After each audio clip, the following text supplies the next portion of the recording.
السلام علیکم ګرانو دوستانو. نن به زه تاسو ته د کرکټ په هکله باندې یو څو تازه او ډېر مهم خبرونه درکړم. خاص کر زه به تاسو ته وایم چې نړیوال جام کپ کې چې د انګلند او د پاکستان چې کومه فاینل لوبه ترسره کیدونکې ده، دغه لوبې نه مخکې یو ډېر بد خبر راغلی ده، هغه به زه تاسو سره شریکم.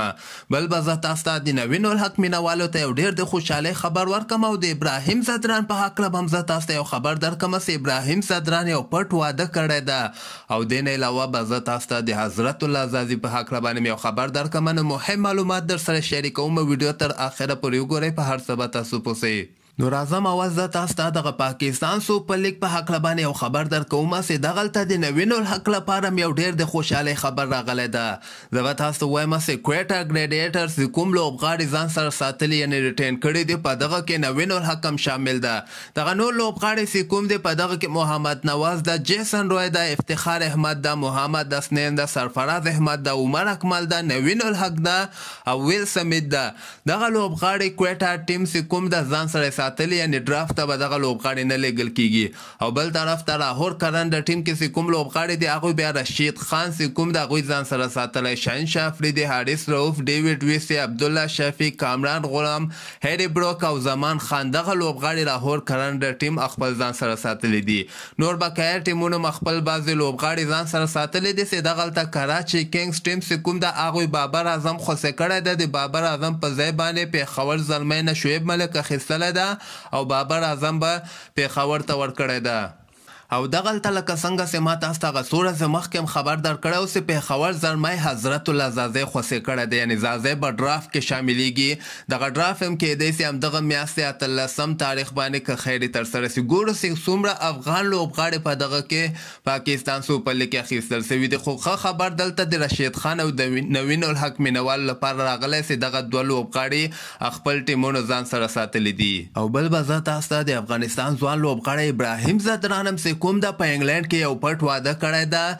دغه واده داسې دغه د افغانستان لوبغاړي دی نه مخکې، یعنې نړیوال جام کپ نه مخکې عثمان غنیم په انګلند کې واده کړی و. هغه نه وروسته ابراهیم زدران هم په انګلند کې واده کړی دی.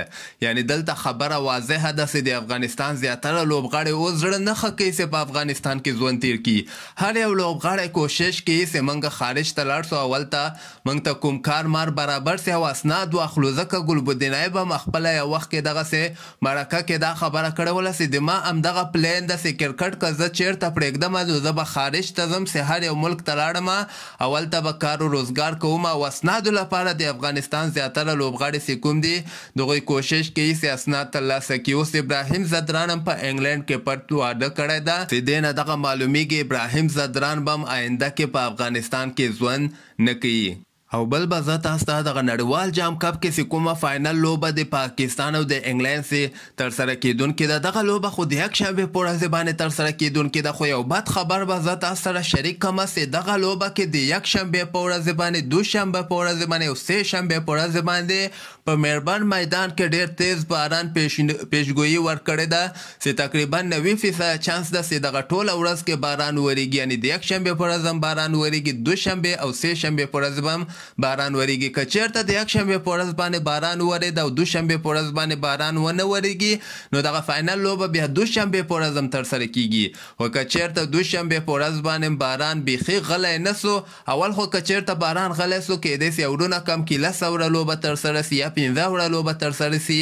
خو بیا هم کم دغسې مسلسل باران وورېږي بیا به دغه ورلډ کپ چې کوم ده دغه به شیر کیږي، یعنې پاکستان او هندوستان دواړه به ګټونکي اعلانیږي. خو دلته به زه تاسو ته یو خبره وکړم چې دغه د هوا حالت داسې دی چې دا وخت په وخت بدلیږي، یعنې ساعت په ساعت بدلیږي. اوس که زه د هوا حالت وګورم تقریبا 15% چانس ده چې د یکشنبه، دوشنبه او سه شنبې په ورځ باندې په میربن میدان کې باران وورېږي.